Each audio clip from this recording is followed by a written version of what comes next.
દિવા સ્વપ્ન વાંચ્યું, 4 વખત એના વિશે વ્યાખ્યાન પણ કર્યું છે.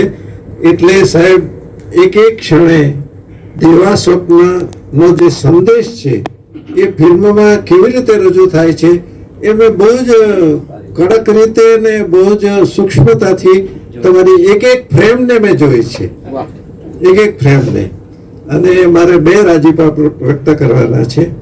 અત્યારે જેને માટે આપણે પીડાઈ રહ્યા છીએ એ એક બગડેલી ખેતી અને બગડેલું શિક્ષણ, જેનાથી આપણે બહુ બધા પીડાઈ રહ્યા છીએ. રૂપાળું દેખાય છે પણ અંદર રૂપાળું નથી. પણ સાહેબ તમે એક ઉત્તમ મુદ્દા ઉપર આંગળી મૂકીને એ માટે અભિનંદન.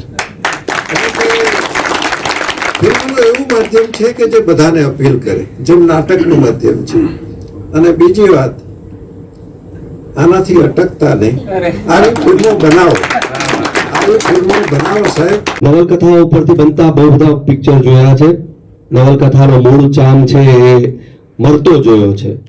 પરંતુ આજથી 60 વર્ષ એટલે 1965માં લખાયેલી ગીજુભાઈ પત્રિકાની જે નવલકથા છે એ વાંચ્યા પછી પણ એનો મૂળભૂત સત્વ છે જાળવી રાખવાનું કાર્ય નરેશભાઈએ બહુ જ બાખુબી જાળવી રાખેલું છે. એ બદલ હું ખૂબ ખૂબ અભિનંદન પાઠવું છું.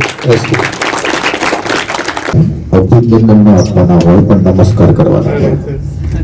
આપને એટલા માટે વંદન કરવા પડે કે હિન્દુસ્તાનની અંદર સમયાંતરે એવા સંતો પેદા થઈ રહ્યા છે કે જે હિન્દુસ્તાનની વેલ્યુએશનને પાછી ટકાવી રાખશે.